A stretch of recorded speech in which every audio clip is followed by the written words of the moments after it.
अभी हम लोग शुरू कर रहे हैं कैपिटलाइज और deferred revenue expenditure. Can you see screen now? जी ओके।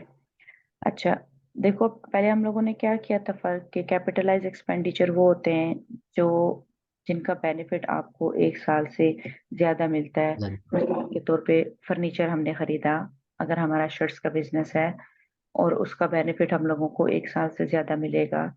सिलाई मशीनें हम लोगों ने खरीदी, उनका बेनिफिट हम लोगों को एक साल से ज्यादा मिलेगा, तो वो कैपिटल एक्सपेंडिचर है। जिन एक्सपेंडिचर जी का बेनिफिट एक साल के अंदर होता है उनको हम क्या कहते हैं, वो रेवेन्यू रेवेन्यू एक्सपेंडिचर है।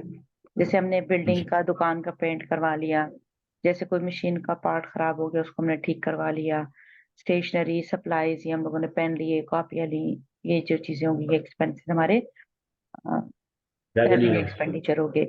एडवर्टाइजमेंट का एक्सपेंस हम लोगों ने पे किया, पैकिंग के हो गए खर्चे, शिपिंग हम लोगों ने की सामान, ये सारे कॉस्ट होगी प्रोडक्ट की, रेवेन्यू एक्सपेंडिचर है। हमने सारी उनकी एग्जांपल्स दिखी थी। अब कुछ जी एक्सपेंडिचर ऐसे होते हैं कि वो होते तो रेवेन्यू एक्सपेंडिचर हैं, लेकिन उनका बेनिफिट हम लोगों को एक साल से ज्यादा होता है। मिसाल के तौर जी पे हमने कहा कि हम एडवर्टाइजमेंट करते हैं, तो ये हमारा रिकरिंग एक्सपेंस है, हम बार बार करते हैं, ये रेवेन्यू एक्सपेंडिचर है। अगर हम किसी कंपनी के साथ, मिसाल के तौर पे टीवी के साथ हम कॉन्ट्रैक्ट कर लेते हैं कि अगले 3 साल तक हमारा ये आपने ऐड चलाना है और हम आपको इतने पैसे देंगे, जी ठीक है। अब आपका कॉन्ट्रैक्ट 3 साल का है, उसका बेनिफिट आपको एक साल तो नहीं है ना, 3 साल है ना जो अभी आपका एक्सपेंस है। जी उसको, उस एक्सपेंस को, जो है तो रेवेन्यू नेचर का, लेकिन उसका फायदा हम लोगों को एक साल से ज्यादा का होता है, उसको हम क्या कहते हैं, डिफर्ड रेवेन्यू एक्सपेंडिचर। ठीक है। जी तो जी ये revenue expenditure, only revenue expenditure लिखा हुआ होगा तो उसका मतलब है कि उसका benefit only with in a year है। अगर डिफर्ड रेवेन्यू एक्सपेंडिचर है, डिफर्ड का वर्ड ऐड हो गया, तो इसका मतलब है कि ये ऐसा एक्सपेंस है जिसका बेनिफिट हम लोगों को एक साल से ज्यादा मिल रहा है तो जी रेवेन्यू एक्सपेंडिचर।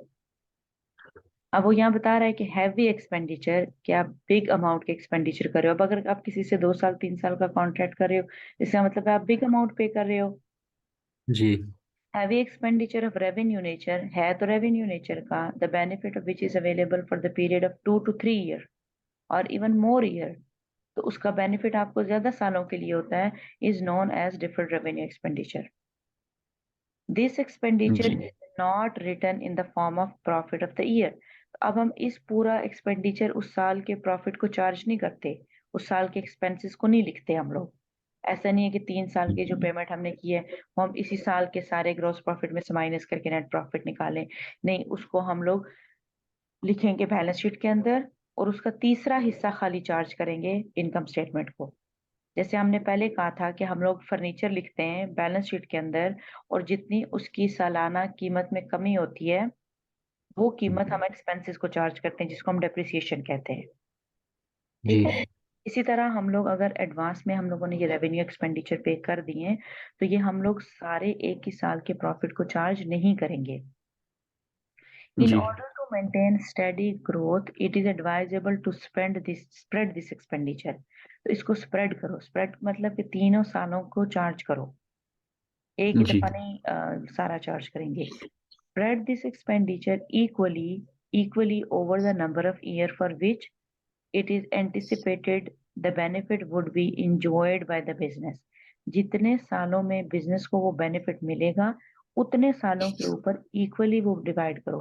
किसी ने अगर 10,000 रुपया दे दिया एडवर्टाइजमेंट का, और अगर उसका 2 सालों के, 2 साल तक उसको एडवर्टाइजमेंट का वो बेनिफिट मिलेगा, 2 साल उसका एड चलेगा, तो उसको 5,000 दोनों सालों पे स्प्रेड करना है। 5,000 इस साल चार्ज करेगा, 5,000 अगले साल चार्ज करेगा। यही बंदा अगर दस जी हजार रुपया देता है और उसका कॉन्ट्रैक्ट है 5 साल के लिए, वो हर साल 2,000 रुपया चार्ज करेगा। जी ठीक है। तो जितने नंबर ऑफ ईयर्स होंगे उनके ऊपर इक्वली डिवाइड करना है। For example, exceptional repair of a non recurring nature, ऐसा रिपेयर जो बार बार आप नहीं करते हो, एक्सेप्शनल है, वन टाइम करते हो। मिसाल के तौर पे कि आपने, आपकी बिल्डिंग है, ठीक है, उसकी छत लीक करती है, आपकी दुकान की। अब देखो ये ऐसा रिपेयर है जो आप बार बार तो नहीं करोगे ना, लेकिन जी एक नेचर का है, ये एक्सेप्शनल नेचर का है, ये ऐसा रिपेयर नहीं है कि आपको बार बार करना पड़ता है। तो ये आपने रिपेयर किया और ये बिग अमाउंट का रिपेयर है। आप अगर छत जी एक्सपेंड करते हो तो वो 10,000 20,000 कितनी होगी वो, जैसे दुकान की छत है तो वो कम से कम भी आपको 1 लाख 2 लाख रुपए में खर्च वो होगी, छत उखाड़ के अगर आप जी नई छत बनाते हो। तो है तो ये रिपेयर में रेवेन्यू नेचर का है, लेकिन ये बिग एक्सपेंडिचर है, इसका बेनिफिट आपको मोर देन 1 ईयर मिलेगा। तो ऐसे बिग एक्सपेंडिचर को हम लोग राइट अवे एक ही एक्सपेंस में, एक ही इनकम स्टेटमेंट में चार्ज नहीं करते। ठीक है। जी जी इसी तरह प्लांट एंड मशीनरी का अगर कोई बिग एक्सपेंस है, बिग आप उसमें रिपेयर करवा रहे हो, वो आप लोग एक ही साल में चार्ज नहीं करोगे। एडवर्टाइजमेंट पेमेंट हमने ऑलरेडी डिस्कस कर ली कि अगर उसका बेनिफिट मोर देन 1 ईयर है तो हम उसको मोर देन 1 ईयर पे चार्ज करेंगे।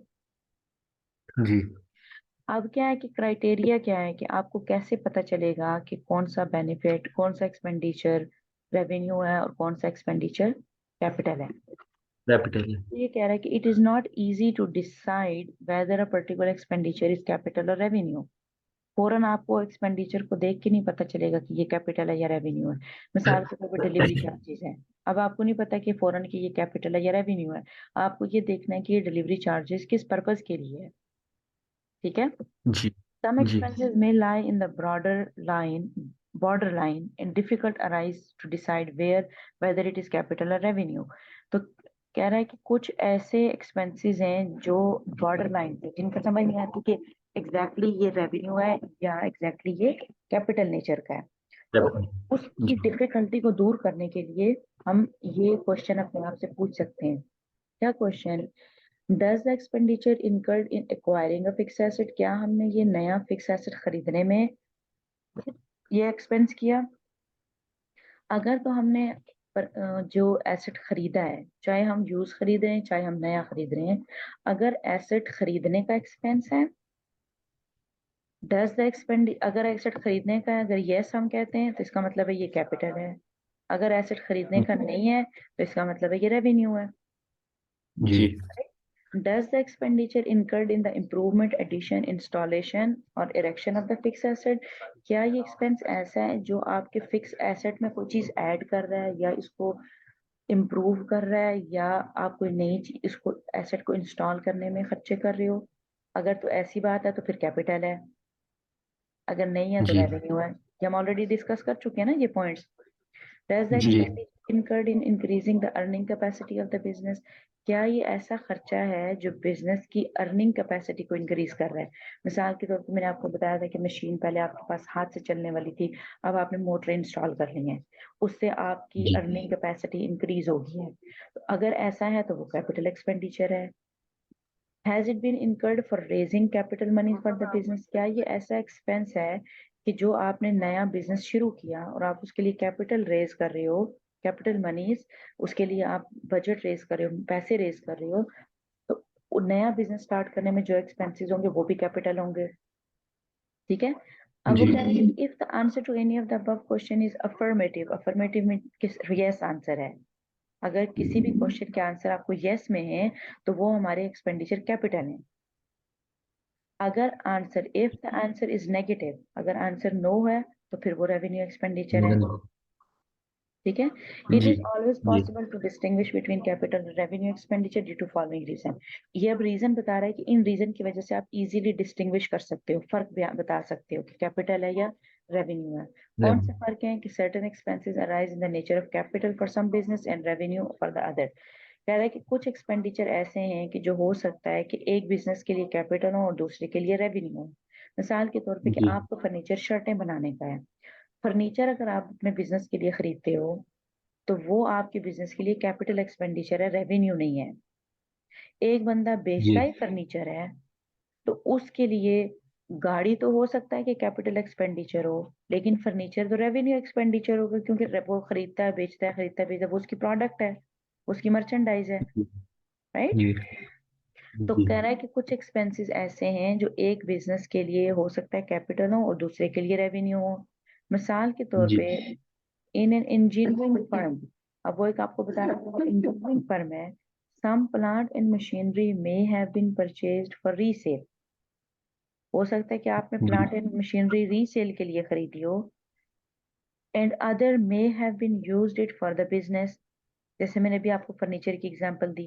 एक बंदा अगर प्लांट एंड मशीनरी खरीदता है, वो आगे बेचता है, तो वो उसके बिजनेस की मर्चेंडाइज है, वो उसका कैपिटल जी एसेट तो नहीं है, वो तो उसका रेवेन्यू एक्सपेंडिचर है। सेवन ठीक है। जी जी again in the case of real estate business, अगर किसी का बिजनेस है रियल एस्टेट का, कोई बंदा घर है वो खरीदता है, वो आगे बेचता है, तो घर उसके घर क्या है, वो उसका उसकी मर्चेंडाइज है जो वो खरीदता जी है और बेचता है, तो वो उसका जी रेवेन्यू एक्सपेंडिचर हो रेवेन्यू जाएगा।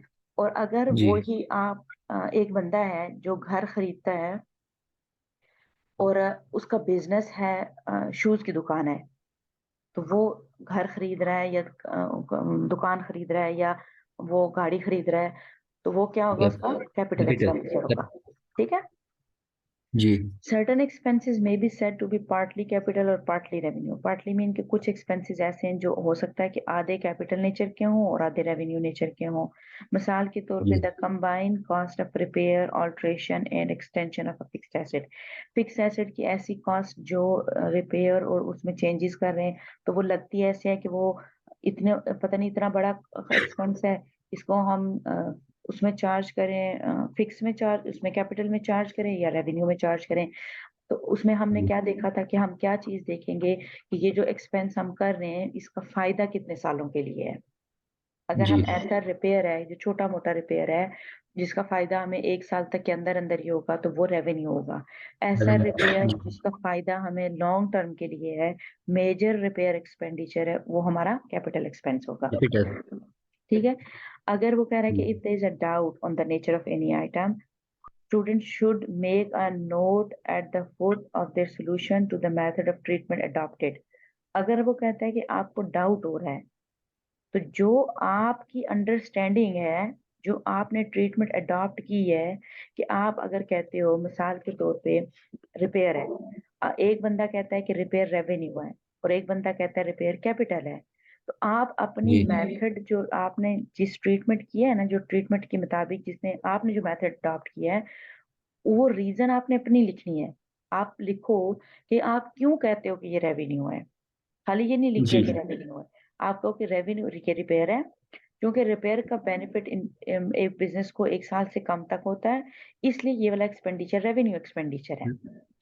जी एक बंदा ये लिख सकता है कि ये कैपिटल एक्सपेंडिचर ये है तो रिपेयर, लेकिन इस रिपेयर का फायदा मेरे ख्याल से एक बंदे को, एक बिजनेस को साल से ज्यादा टाइम के लिए होगा, इसलिए मैं कहता हूँ कि ये कैपिटल एक्सपेंडिचर है। कैपिटल फिर जी आपको अपनी रीजन बतानी है कि आप क्यों कहते हो। देखो मेजॉरिटी जी एक्सपेंसेस, मेजर एक्सपेंसेस तो ऐसे हैं जिसमें आपको फर्क पता चल जाता है। अगर ऐसा आइटम आ गया है कि जो दोनों में फॉल कर सकता है, जो रेवेन्यू भी हो सकता है कैपिटल भी हो सकता है, तो फिर आप अपनी अपनी अंडरस्टैंडिंग लिखनी है। जी ठीक है। आगे वो जी आपको कह रहा है कि the following are important example of expenses which are usually revenue. ये एग्जांपल वो कह जी रहा है कि ये आमतौर पर रेवेन्यू है, लेकिन कुछ सिचुएशंस में वो कैपिटल बन जाते हैं। ये वो जी एग्जांपल दे रहा है जो हमने आगे किए कि लीगल चार्जेस क्या है, कि generally legal charges are revenue expenses. आमतौर पे हम कहते हैं कि लीगल चार्जेस क्या है, रेवेन्यू है, लेकिन यही चार्जेस अगर हम पे करते हैं प्रॉपर्टी परचेज करने में या फिक्स एसेट परचेज जी करने में, तो ये क्या बन जाएगी, जी कैपिटल। हम ऑलरेडी डिस्कस कर चुके हैं। वेजेस क्या जी है, सैलरी जो आप वेजेस और सैलरी जो आप पे करते हो वो रेवेन्यू एक्सपेंडिचर है, लेकिन यही जी वेजेस अगर आप पे करते हो एसेट खरीदने में, जी कैपिटल जैसे इंस्टॉलेशन होगी, फिक्स एसेट की इंस्टॉलेशन होगी, तो वो कैपिटल हो जाएंगे। ठीक जी है। इसी तरह क्या है कि अगर रिपेयर है, आमतौर पर रिपेयर क्या है, रेवेन्यू एक्सपेंडिचर है, लेकिन अगर जी रिपेयर ऐसा रिपेयर है जो ओल्ड एसेट में हो और उसकी लाइफ को इमीडिएटली चेंज कर देता है, बड़ा रिपेयर है, तो वो कैपिटल हो जाएगा। जी ठीक है। जी अगर वो कह रहा है कि रिपेयर, ऐसा रिपेयर जो यूजुअली तो रेवेन्यू चार्ज है, लेकिन if an old asset is purchase, आपने सेकंड हैंड एसेट खरीदा, आपने एक गाड़ी जी सेकंड हैंड खरीदी। ठीक है। जी अब आप उसके ऊपर गाड़ी मिसाल के तौर पे आपने 4 लाख की खरीदी, लाख रुपया आपने जी उसके ऊपर रिपेयर पे लगाया। अब वो मेजर जी रिपेयर है, आपने टायर चेंज करवाए, आपके उसके इंजन को फिक्स करवाया, आपने गाड़ियों की सीटें नहीं डलवाई, आपने जो मेजर रिपेयर का एक्सपेंस किया, वो जो एक्सपेंस है ना शुरू में, इमीडिएट रिपेयर उसको कहते हैं, कि इमीडिएटली जो आपने रिपेयर करवाया और मेजर रिपेयर जी करवाया, वो कैपिटल होगा। जी ठीक है। जो भी एसेट जी आपने खरीदा, नया खरीदा, उसकी डिलीवरी, उसके इंस्टॉल करने के सारे चार्जेस हो गए, वो कैपिटल में आएंगे, पूरी कीमत। कैपिटल। जी सेकंड हैंड आपने एसेट खरीद के उसके ऊपर पैसे लगाए, उसको ऐसी कंडीशन में लेके आए कि वो आपके लिए यूजेबल हो जाए, वो रिपेयर भी कैपिटल होगा। जी बाद में जो आप उसमें जैसे ऑयल चेंज करवाते हो, उसके उसके सर्विस चार्जेस करवाते हो, उसकी क्लीनिंग करवाते हो, गाड़ी धुलवाते हो, वो सारे चार्जेस क्या हो जाएंगे, revenue expenditure. Revenue. Freight and carriage, आमतौर पे आप जो सामान अपने कस्टमर को शिप करते हो, जो आप कैरेज पे करते हो, वो रेवेन्यू एक्सपेंडिचर है। लेकिन पहली दफा जब आप कैरेज न्यूली परचेज एसेट के ऊपर लगाते हो, आपने न्यू फिक्स्ड एसेट परचेज किया और उसके ऊपर जो आपने कैरेज पे किया, वो कैपिटल होगा। ठीक है। जी brokerage and stamp duty, brokerage कहते हैं कमीशन को। आमतौर पे आप कमीशन एक्सपेंस क्या करोगे, आप कहते हो, जैसे मैंने आपको कल भी एग्जांपल दी थी, कि एक बंदे को आप कहते हो कि तुम जितनी शर्टें बेचोगे, हर शर्ट के ऊपर मैं तुम्हें 10 रुपए कमीशन दूंगा। अब वो क्या कहता है, बंदा कहता है कि जितनी ज्यादा शर्टें बिकेंगी, इतना ज्यादा मुझे कमीशन होगा। वो उस कमीशन के लालच में ज्यादा से ज्यादा शर्टें बेचने की कोशिश करता है। जितना कमीशन आप पे करते जी हो या स्टैम्प ड्यूटी उसके ऊपर पे करते हो, वो आप क्या है कि आपका रेवेन्यू एक्सपेंडिचर है। यही कमीशन जब आप न्यू जी परचेज प्रॉपर्टी के ऊपर पे करते हो, आपने प्रॉपर्टी परचेज की, जमीन परचेज की, और आपने प्रॉपर्टी डीलर को कमीशन पे किया, तो वो कैपिटल हो जाएगा। ठीक है। तो जो जी डेली बिजनेस में आप ये एक बात देखो, तो आप बता दें। देखो एक है ना कि आपका शर्टों का बिजनेस है। ठीक है। आपने शर्टों का बिजनेस कर रहे हो, आप एक बंदे को कहते हो, सेल्समैन को, कि तुम जितनी ज्यादा शर्टें बेचोगे, हर शर्ट के बदले में तुम्हें 10 रुपए कमीशन दूंगा, तनख्वाह के अलावा। जी ठीक है। अब वो जी क्या करता है, वो कोशिश करेगा कि मैं ज्यादा से ज्यादा शर्टें बेचूं, वो और ग्राहक लाने की कोशिश जी करेगा, कि जितनी ज्यादा शर्टें बिकेंगी, मुझे एक्स्ट्रा कमीशन मिलेगा। ठीक है। जी अब वो इस कमीशन की वजह जी से ज्यादा ग्राहक लाता है, तो ये कमीशन आपके बिजनेस का डेली एक्सपेंस है, ये रेवेन्यू एक्सपेंस है। जी उसके बरक्स, अगर आपने दुकान खरीदी और आपने कमीशन पे किया, जब आप किसी जी प्रॉपर्टी डीलर से जमीन खरीदते हो, दुकान खरीदते हो, तो अगर दुकान 5 लाख की है, तो हो सकता है कि 50,000 रुपया प्रॉपर्टी डीलर आपसे कमीशन वसूल करे। जी वो कमीशन जो है, वो कैपिटल एक्सपेंडिचर होगा। जी आपने मशीनें खरीदी, आपने अगर कोई कमीशन पे किया, तो वो क्या होगा, कैपिटल कैपिटल। एक्सपेंडिचर होगा। आपका, आपने को मशीनें मिलती हैं, हो सकता है कि का रेट है 20,000 रुपया, आपका एक दोस्त कहता है कि मैं तुम्हें 18,000 के हिसाब से मशीनें लेके दूंगा, लेकिन 500 रुपया हर मशीन के ऊपर मैं कमीशन लूंगा। जी तो अब आपको भी फायदा है ना, कि आप मार्केट से जाके लेते हो तो आपको 20 की मिलती है। आप अगर एक जी अपने फ्रेंड के थ्रू लेते हो, तो आपको 18,000 मशीन का और 500 कमीशन देके 8,500, 18,500 में मशीन पड़ी है। तो आपको भी जी फायदा है, जो कमीशन ले रहा है उसको भी फायदा है, कि मुझे 500 रुपया बचत हो जाएगी। राइट। जी तो जी वो कमीशन जो आप एसेट की परचेज के ऊपर पे करते हो, वो कैपिटल एक्सपेंडिचर होता है।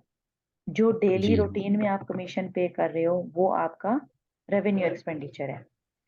जी इसी तरह रॉ मटेरियल एंड स्टोर्स हो गया, जो आपने सामान खरीदा, रॉ मटेरियल जैसे कपड़ा, मैंने आपको एग्जांपल दी थी, धागा हो गया, ये सारे क्या हो गए, raw material revenue. Revenue charge है। लेकिन cost of any raw material in store consumed in making a fixed asset, अगर ऐसा रॉ मटेरियल है, देखो अगर अभी आप लोगों ने कपड़ा खरीदा, रॉ मटेरियल है ना, कपड़ा खरीद के जी आपने उसकी शर्टें तैयार करवाई, वो तो हो गया रेवेन्यू एक्सपेंडिचर। लेकिन आपको अपनी दुकान के लिए फर्नीचर चाहिए, तो आप कहते हो दुकान, अच्छा बना हुआ फर्नीचर मेरे पास एरिया में नहीं मिलता, मैं इस तरह करता हूँ कि एक दरख्त अपने चीड़ होगी, वो गिरा के उसमें से लकड़ी निकाल के तो मैं फर्नीचर तैयार करवा लेता हूँ अपनी दुकान के लिए, मुझे ज्यादा जी पायदार सामान मिल जाएगा।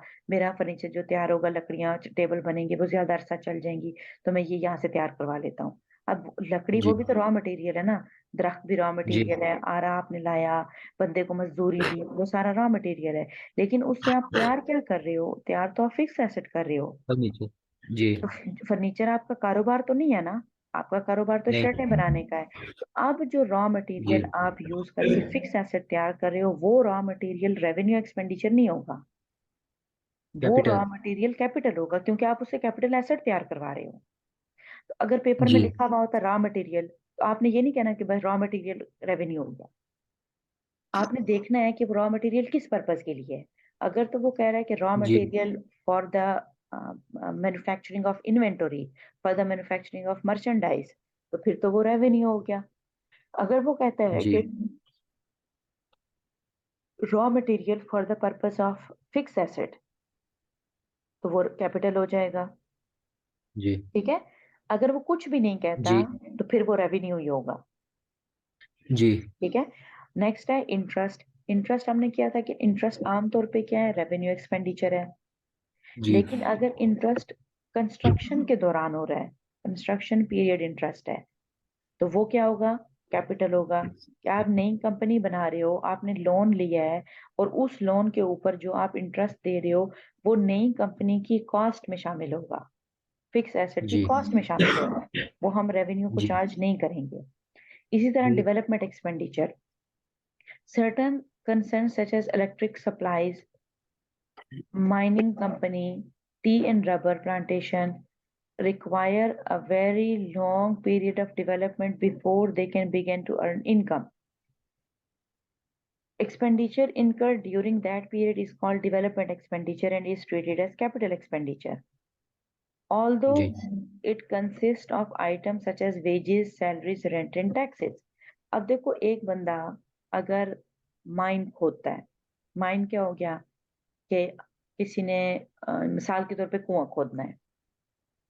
जी। ठीक है, कुआं खोद रहा है, या कोई बंदा क्या करता है, ये इसको क्या कहते हैं, ये जो पानी पाकिस्तान में खोद के तो निकालते हैं, बोरिंग। बोरिंग। बोरिंग। हाँ, बोरिंग करवा रहा है।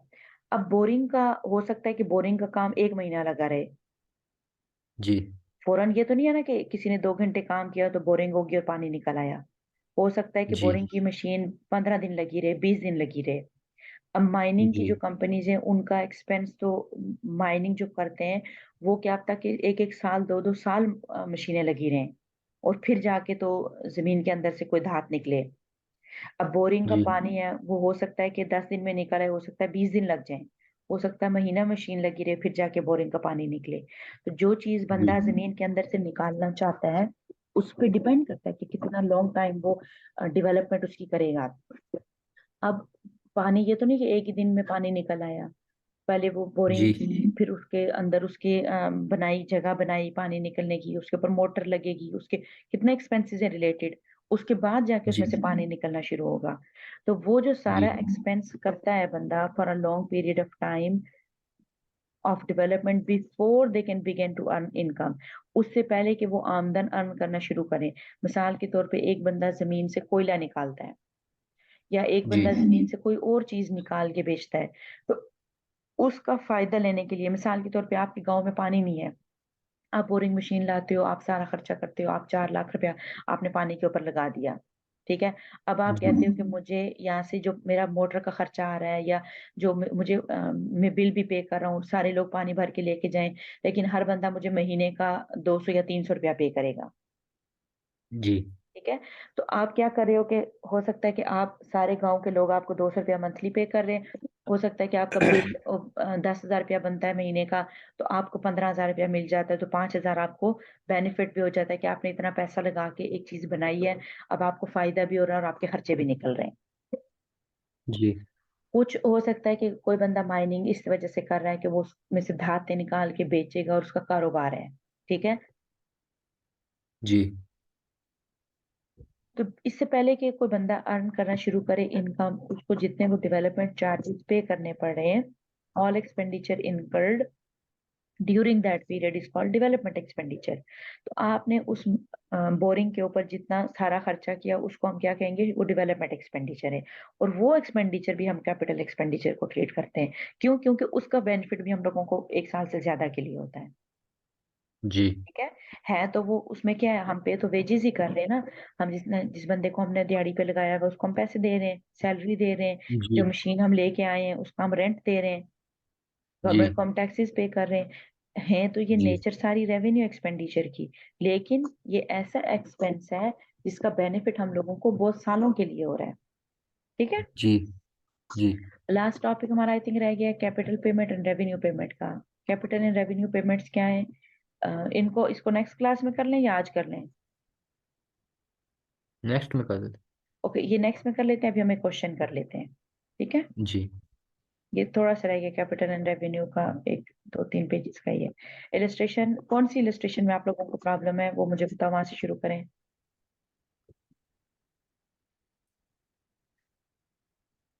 ये इलस्ट्रेशन 5 है। अच्छा, 2 और 3 समझ आ गई हैं? जी जो जब जैसे आप इलस्ट्रेशन कर रहे हो ना, अभी जैसे मिसाल के तौर पे ये इलस्ट्रेशन 4 है। ठीक है।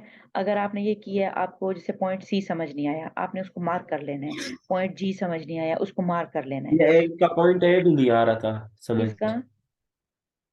नहीं नहीं, पॉइंट ए आ गया था, ये वाला पॉइंट बी। किसका, कौन से क्वेश्चन का? 4 का, इलस्ट्रेशन 4 का। अच्छा, 4 का। पॉइंट ए क्या है? देखो, पॉइंट ए में वो कहता है कि कॉस्ट ऑफ ओवरहॉलिंग। ओवरहॉलिंग किसको कहते हैं? लोडिंग को। जी cost of loading and painting a second hand truck newly purchased. देखो, आपने ये अभी अभी खरीदा है। ठीक है। और उसके जो जी लोडिंग चार्जेस होंगे, और आपने ट्रक खरीदा है और उसका पेंट खराब हुआ हुआ है, और आपने उसका पेंट करवाया है, तो इसको क्या कहेंगे? अभी हमने कहा था ना कि आप जब भी कोई चीज परचेज करोगे पहली दफा, जी चाहे आप सेकंड हैंड परचेज कर रहे हो चाहे आप नहीं परचेज कर रहे हो, उसको इस्तेमाल में लाने तक के जितने एक्सपेंस होंगे वो कैपिटल होंगे। ठीक है कैपिटल। ठीक है। तो ये एक्सपेंस क्या हो जी गया? कैपिटल। अब इसकी रीजन क्या है? When a second hand truck is purchase, जब आपने सेकंड हैंड ट्रक परचेज किया, ऑल एक्सपेंडिचर इनकर्ड, जितने खर्चे होंगे सारे खर्चे इनकर्ड टू पुट इट, उसको लाने के लिए, इनटू वर्किंग ऑर्डर, उसको वर्किंग कंडीशन में लाने के लिए, will be treated as capital expenditure. ठीक है। जी सेकंड क्या है? सेकंड वो कहता है कि cost of pulling down an old building in order to replace it by the new one. ऐसा खर्चा कि आप नई पुरानी बिल्डिंग को गिरा रहे हो, पुलिंग डाउन मीन डिमोलिश कर रहे हो, पुरानी बिल्डिंग गिरा रहे हो, in order to replace it by the new one, उसको गिरा के नई बना रहे हो। अब अगर जी। आप ये गिरा के नई बिल्डिंग बना रहे हो, तो इस खर्चे का फायदा आपको एक ही साल में होगा या एक साल से ज्यादा होगा? एक एक साल से साल से ज्यादा है। ज्यादा। ज्यादा सालों के लिए है ना। तो ये हमारा कैपिटल जी एक्सपेंडिचर हो गया। This expenditure is part of the total cost of the new building. ये न्यू जी बिल्डिंग की खर्चे का एक हिस्सा है, क्योंकि आप अगली गिराओगे तो न्यू बनाओगे, और न्यू बिल्डिंग क्या जी है, उसका बेनिफिट आपको लॉन्ग टर्म के लिए है, और वो कैपिटल एक्सपेंडिचर है। जी ठीक है। फिर वो क्या कह रहा है कि the cost of removing plant and machinery to new site. अब आपने एक बिल्डिंग थी, प्लांट था आपका, मशीनरी लगी हुई है आपकी एक जगह पे, मिसाल के तौर पे आपकी 10 मशीनें लगी हुई हैं एक जगह पे, आप उनको रिमूव करके नई साइट पे लेके जा रहे हो। आपने नई बड़ी दुकान खरीदी है, आप वहां से सारी वो रिमूव करवा के नई जगह पे लेके जा रहे हो। अब वो मशीनें हो सकता है कि आपको 20,000 30,000 रुपया लग जाए वो वहां से रिमूव करने के लिए। जी ठीक है। अब आप नई जगह पे एक नया सेटअप बना रहे हो, आपकी छोटी दुकान थी, वहां से आप नए जगह पे लेके जा रहे हो नए सेटअप के लिए। नए सेटअप में आपका क्या होगा? इनकम भी ज्यादा होगी, अर्निंग कैपेसिटी आपके बिजनेस की ज्यादा हो रही है, नई जगह है वहां पे, ज्यादा कारोबार है। आते में आपकी दुकान है, वहां से आप मरीमाल रोड पे शिफ्ट कर रहे हो, तो जी आपको ज्यादा कस्टमर मिलेंगे, आपका बिजनेस इंक्रीज हो रहा है। तो ऐसा एक्सपेंडिचर जो आप छोटी जगह से बड़ी जगह पे जा रहे हो, न्यू साइट पे जा रहे हो, वो भी कैपिटल एक्सपेंडिचर है। जी ठीक है। जी तो जी क्या कह रहा है कि the cost of removing plant and machinery to new site, नई जगह पे आप जा जी रहे हो, तो वो भी कैपिटल एक्सपेंडिचर है। Cost of acquiring goodwill of an old firm. Goodwill क्या है कि अगर आपने, जैसे हम कहते हैं ना, पगड़ी दुकान की दी है, जी तो वो क्या है कि आप अगर दे रहे हो कि आपने एक दुकान खरीदी, और वो बंदा आपको कहता है कि मैंने ये दुकान इतने अरसा इस्तेमाल किया है, इस ये दुकान इतने अरसा मैंने ये चलाई है, इधर इतना ज्यादा ग्राहकों का आना जाना है, सामान तो मेरी दुकान में 50,000 का पड़ा हुआ है, लेकिन मैं 1 लाख की दुकान दूंगा। अब वो जी 50,000 आप सामान की कीमत से जो एक्स्ट्रा दे रहे हो, वो उसकी रेपुटेशन की वजह से दे रहे हो, कि जो इतना ग्राहक लगा हुआ है उसकी वजह से दे रहे हो। तो वो क्या है, जी गुडविल आपके बिजनेस के लिए कैपिटल एक्सपेंडिचर है। जी इसी तरह ई आइटम क्या है कि ऐसा expense, the amount received from debtor whose account was previously written off as bad. अब आपने हमने याद है ना, मैंने आपको कहा था कि हम बैड डेट्स लिखते होते हैं अपने बिजनेस में। हम अगर जी उधार पे किसी को कोई चीज बेचते हैं, आपने एक ग्राहक को बेची 1,000 रुपए की उधार पे कोई चीज, उस ग्राहक ने जी आपको आके कहा कि मैं 2 महीने के बाद उसने कहा कि देखो मेरी नौकरी चली गई है, मेरे पास पैसे नहीं है, मेरे हालात तंग हो गए हैं, तो आप इस तरह करो कि मेरे से 800 रुपया ले लो, मैं 200 रुपया मजीद नहीं दे सकता। जी अब वो जो 200 रुपया आपको नहीं मिलेगा, वो आपके बिजनेस का खर्चा है और आप उसको बैड डेट्स में चार्ज कर देते हो। ठीक है। जी हो सकता है कि 6 महीने के बाद वही बंदा दोबारा आपके पास आए, तो वो आपको कहे कि देखो मैंने उस टाइम 200 रुपया तुमने मेरा माफ कर दिया था, मेरी नौकरी जी लगी है, मेरे मेरे हालात अच्छे हो गए हैं, तो ये आप अपना 200 रुपया वापस ले लो। जी अब वो जो बैड डेट्स आप हो गए थे, लेकिन अब वो आपको अमाउंट रिकवर हो गई है। ठीक है। जो आपको होनी नहीं थी, लेकिन चूंकि दूसरे बंदे के हालात की वजह से, अच्छे हालात की वजह से आपको मिल गई है, तो उस रकम को आप क्या कहते हो कि ये रेवेन्यू रिसीट्स है। जी रिसीट्स मीन आमदन है। जी यही अमाउंट अगर आपको पे करनी पड़ती, तो आप इसको क्या कहते हैं, रेवेन्यू एक्सपेंस। जी ठीक है। तो प्रीवियसली आपने क्या किया था, रिटर्न ऑफ, मतलब आपने लिख दिया था एज बैड डेट, जी लेकिन अब आपको वो अमाउंट रिसीव हो गया। जी cost of redecorating a cinema hall, आपका हॉल है, सिनेमा हॉल है आपका, आप उसको जी डेकोरेट कर रहे हो। ठीक है। जी आप उसमें डेकोरेशन कर रहे हो, तो उससे सिनेमा की लाइफ तो इंक्रीज नहीं हो रही ना, जी डेकोरेशन की वजह से। ऐसा तो नहीं है कि जी सिनेमा जो है या रूम है, जो भी सिनेमा हॉल है, वो पहले 10 साल चलना था, आपने उसमें डेकोरेशन लगाई है, नहीं उसमें आपने लड़ियां लगाई हैं, या उसमें आपने लाइटिंग की है या कुछ, उसकी वजह से सिनेमा की लाइफ तो इंक्रीज नहीं हो रही ना। जी और ना ये है कि सिनेमा पहले 10 साल उसकी बिल्डिंग चलनी थी, अब वो 12 साल चलेगी। तो जी डेकोरेशन जो भी होगी, वो क्या होगा, रेवेन्यू एक्सपेंडिचर। जी ठीक है। लास्ट क्या है जी कि cost of putting up gallery in a cinema hall. अब अगर क्या कर रहे हो, आप गैलरी उसमें ऐड कर रहे हो, when a new gallery is put up, तो उससे क्या होता है कि आप, गैलरी मतलब कि नया हॉल आपने बनाया है। जी सिनेमा था पहले, उसमें 50 लोग बैठते थे, आपने उसमें एक एरिया ऐड किया है, उसमें अब क्या हो रहा है कि उसमें उसने इंक्रीज कर जी दिए नंबर ऑफ सीट्स। पहले 50 लोग बैठ सकते थे, अब 70 लोग बैठ सकते हैं। जी अब ये कॉस्ट क्या होगी, ये कैपिटल एक्सपेंडिचर हो जाएगा। ठीक है। जी जी समझ आ गया कि कैसे आपने देखना है कि कौन सा कैपिटल है और कौन सा रेवेन्यू है। जी ठीक है। अब हम लोग क्वेश्चन नंबर 5 देख लेते हैं। ठीक है। इलस्ट्रेशन 5 है हमारे पास, इसमें से कौन सा पॉइंट आपको समझ में नहीं आ रहा था। एक ही पहला भी है। अच्छा, पहले में देखो क्या कहता है, वो प्रिलिमिनरी एक्सपेंसेस, प्रिलिमिनरी एक्सपेंस कहते हैं शुरू के खर्चे, इन द जी फॉर्मेशन ऑफ कंपनी, कंपनी बनाने में। तो हमने क्या कहा था कि जो भी खर्चे शुरू के होंगे, चाहे हम नई कंपनी खरीद रहे हैं, चाहे हम एसेट खरीद रहे हैं, उसको हम क्या कहेंगे, वो क्या है, शुरू के खर्चे, वो उनको कैपिटल कैपिटल एक्सपेंडिचर खर्चे है। हैं। तो प्रिलिमिनरी एक्सपेंस कहते हैं शुरू के खर्चे, in the formation, formation mean बनाने में, ऑफ अ कंपनी और कैपिटल एक्सपेंडिचर, बिकॉज जी विदाउट दिस, इनके बगैर, इन शुरू के खर्चों के बगैर, the company can not be formed, company बनाई नहीं जा सकती। And with this expenditure the company will get the benefit for his whole life, और इस खर्चे की वजह से कंपनी को पूरी जिंदगी फायदा होगा। जैसे आप जी क्या करते हो, आप जगह लेते हो, आप दुकान खरीदते हो, आप बिल्डिंग खरीदते हो, आप पैसा लगाते हो, आप इन्वेस्टर्स इकट्ठे करते हो, आप एक अपने अंकल को कहते हो, एक आप अपने भाई को कहते हो, एक अपने आप किसी और रिश्तेदार को कहते हो कि मुझे लाख लाख रुपया दो, हम ये कारोबार शुरू कर रहे हैं। अब आप वो जो शुरू में खर्चे कर रहे हो, उनका फायदा आपको सारी जिंदगी होगा। जी इसलिए वो एक्सपेंडिचर कैपिटल एक्सपेंडिचर है। जी ठीक है। आगे वो क्या कह रहा है कि कंपनसेशन पेड, कंपनसेशन किसको कहते हैं? सैलरीज को। Compensation paid to the director for loss of office. आपने सैलरी पे की, कंपनसेशन पे की, एक अमाउंट पे की किसी डायरेक्टर को लॉस ऑफ ऑफिस की वजह से, तो वो क्या होगा? रेवेन्यू एक्सपेंडिचर है।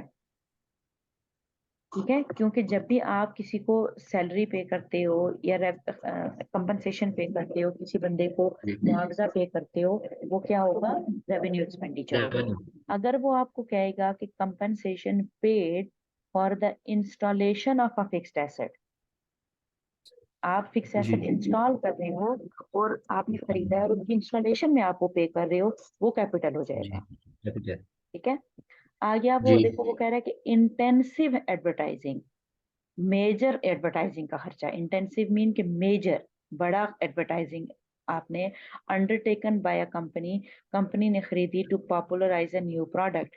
इंटेंसिव एडवर्टाइजिंग मतलब क्या है कि एक बंदा कहता है कि मैं पहले साल में लाख रुपए एडवर्टाइजिंग पे लगाऊंगा, मैं फ्लायर भी बनाऊंगा, मैं टीवी पे भी ऐड दूंगा, मैं बंदे भी रखूंगा एडवर्टाइज करने के लिए, जो वन ऑन वन जाके दुकानों पे मेरी प्रोडक्ट इंट्रोड्यूस करवाएंगे।